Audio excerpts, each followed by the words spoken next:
안녕하세요. 식당 운영의 신 저자 민강현입니다. 자, 오늘 강의할 내용은요, 여러분들이 식당을 창업하실 때 주방을 어떻게 하면 좀 더 효율적으로 설계를 해서 식당 운영에 도움이 될지 그런 얘기들 좀 해드리겠습니다.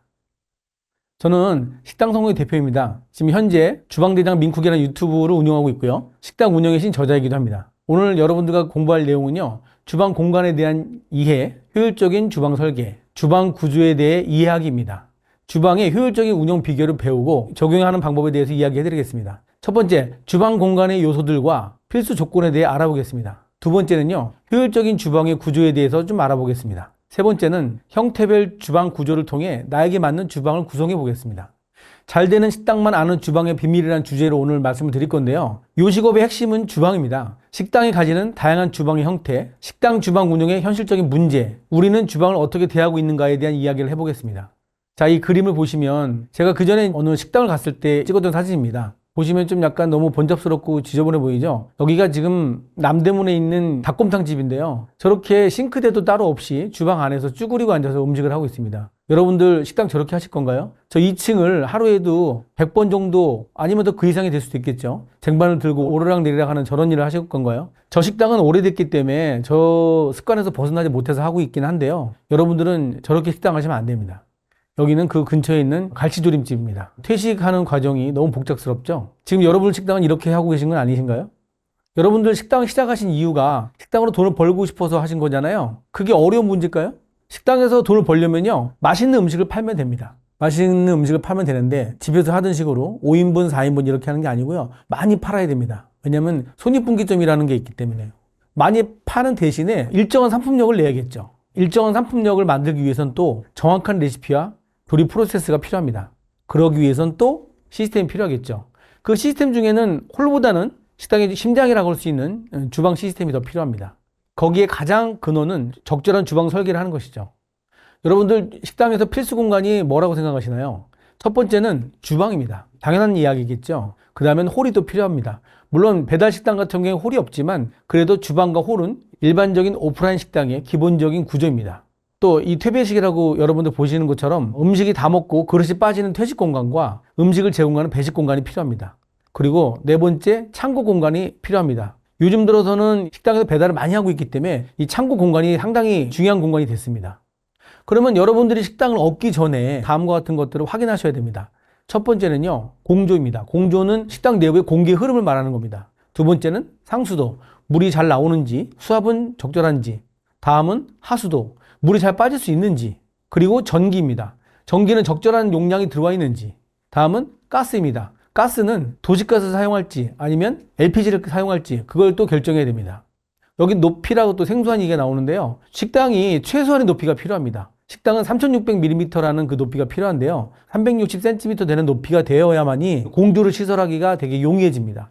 다음으로는 2층 이상이나 지하의 식당을 내시는 경우에는 반드시 소방필증이라는 게 필요한데 그거를 받기 위해서는 여러 가지 요건들을 고려하셔야 됩니다.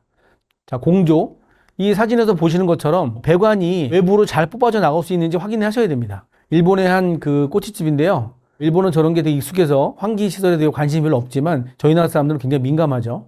다음은 수도입니다. 상수도가 제대로 설치가 될 수 있는지 또 수압이 식당에 적절한지도 미리 확인하셔야겠죠. 다음은 여러분들 하수도인데요. 하수도를 설치할 때 되게 주의할 점이 뭐냐면 방수 문제가 되게 심각합니다. 식당은. 그래서 방수가 원활하게 될 수 있는지도 확인하셔야 됩니다. 다음은 전기입니다. 예를 들어서 빌딩 안에 있는 그 전기는요, 빌딩 안에 충분한 전기가 들어와 있기 때문에 부족하지 않지만 옛날 건물이라든가 단독 상가의 경우에는 전기가 충분히 들어오지 않는 경우가 있습니다. 그럴 때를 대비해서 전기가 어느 정도 들어와 있는지 확인하시고 임대인에게 전기 증서를 요구할 수도 있습니다. 다음은 가스입니다. 이 가스가 생각보다 가스업자한테 막히면 편할 것 같지만 지금 그림에서 보는 것처럼 주방 집기의 하부 쪽 아래 라인으로 나오지 않게 조심하셔야 됩니다. 그게 무슨 말이냐면요. 주방 하부 쪽에 가스 배관이 설치가 되면 작업자가 굉장히 발의 위치가 애매해서 피로도가 상당히 올라갑니다. 그래서 주방 집기가 설치된 후에 가스 배관은 제일 마지막으로 설치해야 됩니다. 그래서 배관이 주방 집기의 하부의 안쪽으로 들어갈 수 있게 가스업자들한테 미리 이야기하셔야 됩니다. 자, 천정 높이는 아까 말씀드렸던 대로 3500에서 3600mm 정도의 높이를 가져야만이 보이시는 것처럼 후드라든가 배관 설치가 용이해집니다. 자, 소방은 2층 이상일 경우에는 100제곱미터, 지하일 경우에는 66제곱미터의 면적에서는 반드시 소방필증, 소방완비증명서라는 게 필요하기 때문에 여러분들이 그런 부분들을 영업장을 얻기 전이라든가 인테리어 직전에 반드시 확인하셔야 됩니다. 자, 보이시는 것처럼 소방완비증명서를 받는 것이 지금은 되게 까다로워졌습니다. 그러니까 여러분들이 매장을 얻기 전에 한번 확인하시고 반드시 방염방지 업체를 통해서 소방완비증명서를 매끄럽게 받을 수 있도록 같이 협조하셔야 됩니다. 그렇다면 여러분들이 왜 주방 설계를 효율적으로 짜야 되는지에 대해서 이야기를 좀 해드리겠습니다. 첫 번째는요, 최대 매출 갱신에 대한 이야기인데요. 예를 들어서 A라는 식당이 100만 원의 매출을 냈는데요. 그 식당이 150만 원의 매출을 찍기까지 기간이 얼마나 걸릴까요? 그거는 매장의 어떤 상황에 따라 다 다르긴 하겠지만 주방 설계를 효율적으로 짜면요, 이 기간이 굉장히 빨라집니다. 빨라지기만 하면 문제가 다 해결되느냐? 그건 아니고요. 빨라지는 그 시간 동안에 영업장이 아무 문제 없이 직원들이 큰 고통 없이 매출이 계속 신장돼서 최대 매출까지 가까이 가는 게 굉장히 빨라지는 게 그게 중요하다고 말씀드릴 수 있습니다. 두 번째는 수익 구조 개선인데요. 효율적인 주방 설계를 하면 매출도 올라갈 뿐만 아니라 비용도 줄어듭니다. 그럼 자연스럽게 수익 구조가 개선이 되겠죠. 세 번째로 노동 강도가 줄어듭니다. 효율적인 주방 설계를 하게 되면요, 중력에 거스르는 상하 운동을 하지 않게끔 주방 설계를 할 수 있습니다. 그렇게 돼야만 노동 강도가 줄어들거든요. 되도록 많은 좌우 운동을 하게 되고 상하 운동을 줄임으로써 여러분들에게 좀 더 노동 강도를 낮추는 효과를 볼 수 있습니다. 네 번째는요, 조리 시간인데요. 효율적인 주방 설계는 조리 시간을 많이 단축시킬 수 있습니다. 스피드하게 조리할 수 있고 적절한 공간에 조리 도구와 식재료들이 놓여 있기 때문에 효율적이지 않은 주방보다 훨씬 더 빠르게 조리 시간을 단축시킬 수 있습니다. 다섯 번째는 상품력이라고 말씀드릴 수 있는데요. 상품력이라는 게 식당에서는요, 그냥 음식입니다. 음식을 손님한테 제공해서 손님이 어떤 서비스를 받고 하는 모든 과정을 상품력이라고 표현하거든요. 그 상품력을 최대한으로 좋게 만들 수 있다는 거죠. 그것이 주방을 효율적으로 짜기 위한 목적이기도 합니다. 여섯 번째로는요, 공간 활용에 대한 얘기를 좀 드리겠습니다. 주방에 숨은 공간이 굉장히 많습니다. 주방을 하부, 중부, 상부로 나눌 수 있는데요. 여러분들이 주방 설계를 잘못하시면 그 숨은 공간과 각 영역에 맞는 공간들의 활용도가 떨어져서 효율적인 주방 설계를 할 수 없습니다. 그래서 효율적인 주방 설계를 해야만 공간 전체를 활용할 수 있겠죠. 다음은 주방의 기본 구조와 종류인데요. 주방은 크게 간단하게 말씀드리면 청소하는 방식, 물을 쓰는 방식에 의해서 구분할 수 있습니다. 건식 주방과 습식 주방으로 나눌 수 있는데요. 말 그대로 건식 주방은 바닥에 청소 없이 물을 흘리지 않고 쓰는 주방을 말하는 거고요. 습식 주방은 물을 뿌리고 청소할 수 있는 그런 주방을 말합니다. 대부분 근데 우리나라 주방은요, 습식 주방을 쓰고 있습니다. 여기는 왼쪽에 있는 그림은 일본의 그 주방인데요. 일본은 여기 습식 주방이지만 거의 물을 쓰지 않고도 이렇게 주방을 쓸 수 있습니다. 습식 주방인데도 물을 거의 안 쓰는 건요, 조리 스킬이 높거나 경험이 많은 분들만 하실 수 있어요. 자, 습식 주방의 장단점을 말씀드리면요, 우선 장점 먼저 말씀을 드리겠습니다. 물 청소가 용이하고요, 주방에 어떤 위치든 하수구로 위치를 놓을 수가 있습니다. 단점은 주방 바닥의 높이가 홀보다 좀 높아지겠죠. 왜냐하면 배관을 설치해야 되기 때문에 그러거든요. 두 번째로는 건식 주방보다 당연히 비용이 많이 들어가겠죠. 주방에 뭔가 시멘트로 배관을 깔고 방수를 여러 번 해야 되기 때문에 비용이 많이 들어갑니다. 마지막으로 누수 문제가 좀 있겠죠. 건식 주방의 장점은요, 일단 공사 비용이 적게 들어갑니다. 그리고 천정이 낮은 매장에서도 적합합니다. 바닥이 보통 습식 주방을 하게 되면 200mm 정도 올라오거든요. 그런데 건식 주방은 그런 걸 할 필요 없기 때문에 천장이 낮은 매장에서 할 수 있습니다. 그리고 이제 건식 주방의 단점으로 말씀드리면요, 방수가 안 돼 있기 때문에 물을 뿌릴 수가 없겠죠. 그리고 배관을 묻을 수가 없어 노출이 될 수 있습니다. 노출된다면 주방이 조금 청소하기가 어렵겠죠. 그런 원인 때문에 하수구 위치를 아무데나 잡을 수 없습니다. 자, 주방 구조를 기구의 배치의 형태에 따라서 나누기도 합니다. 첫 번째는 일직선형, 11자형, 아일랜드형, 니은자형, 디귿자형, 닷지 형태로 나눌 수 있는데요. 이 구분은 이제 제가 지은 구분입니다. 제가 수많은 주방을 컨설팅하면서 주방의 모양이 종류가 몇 가지나 되나 봤더니 이 6가지 중에 거의 다 들어가더라고요. 자, 첫 번째 일직선형 한번 볼까요? 아주 작은 주방에서 쓰는 그런 주방의 어떤 설계 형태인데요. 일본이 이렇게 많이 짜고 있습니다. 보통 10평 이하라든가 15평 이하 매장에서 이렇게 주방 설계를 하는데요. 이 주방의 장점은 손님한테 바로 음식을 제공하기 때문에 온도감 있는 음식을 제공할 수가 있습니다. 대신 식당이 작기 때문에 메뉴가 한정적이겠죠. 자, 왼쪽의 그림은 일본이고요. 오른쪽의 그림은 저희 주방입니다. 자, 11자형 주방 구조를 한번 볼까요? 11자형 주방 구조는 말 그대로 일직선으로 이제 두 라인으로 짜는 건데요. 이것 또한 식당이 작은 영업장에서 짜는 그런 구조입니다. 단점이 있다면 큰 매장에서 이렇게 짰을 경우에는요, 주방 동선이 길어질 수 있다는 단점이 있습니다. 자, 여기 일본의 한 우동집인데요. 보시는 것처럼 주방의 복도가 너무 좁죠. 여기 사이즈를 추정한다면 한 700 정도, 650mm 정도 됩니다. 이렇게 800mm 이하 복도를 두면요, 일하기가 굉장히 힘들어집니다. 여러분들 주방 짜실 때 주방의 복도를 반드시 800mm 이상 짜기를 권해드립니다. 여기는 분당의 한 식당인데요. 여기 주방 복도는 좁진 않지만 11자형 구조에다가 밥솥이 또 앞에 또 붙었죠. 그러면 그 안쪽까지 장비들을 사용할 수 없기 때문에 이런 구조는 상당히 불편한 구조입니다. 자, 아일랜드형 구조는 일반적으로 많은 주방들이 이렇게 구조를 짭니다. 왜냐하면 30평 이상 되는 매장들은요, 일정 인원이 필요합니다. 그렇기 때문에 이렇게 중간에 집기를 넣더라도 사람들이 충분하기 때문에 영업을 하는데 큰 지장이 없습니다. 단점이 있다면 이제 더 매출이 떨어졌을 때 인원을 줄이기가 좀 불편하겠죠. 자, 오른쪽 그림은 저희 매장의 그 아일랜드 부분입니다. 자, 여기는 생선구이 식당, 제가 지금 생선구이 식당을 하고 있는데 그 전에 주방의 형태인데요. 여기 또한 아일랜드형 구조의 주방이었습니다.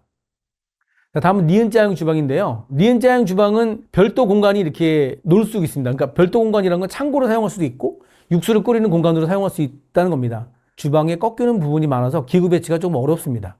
자, 이게 니은자형 주방 구조고요. 자, 디귿자형 주방 구조를 볼까요? 디귿자형 주방 구조는요, 여러분들 휴게소 가시면 이런 주방 많이 보실 수 있습니다. 또 맥도날드나 롯데리아 가면요, 주방 구조가 보통 이렇게 생겼습니다.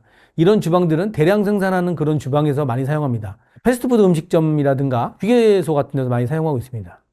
자, 왼쪽은 한 휴게소고요. 오른쪽은 패스트푸드점입니다.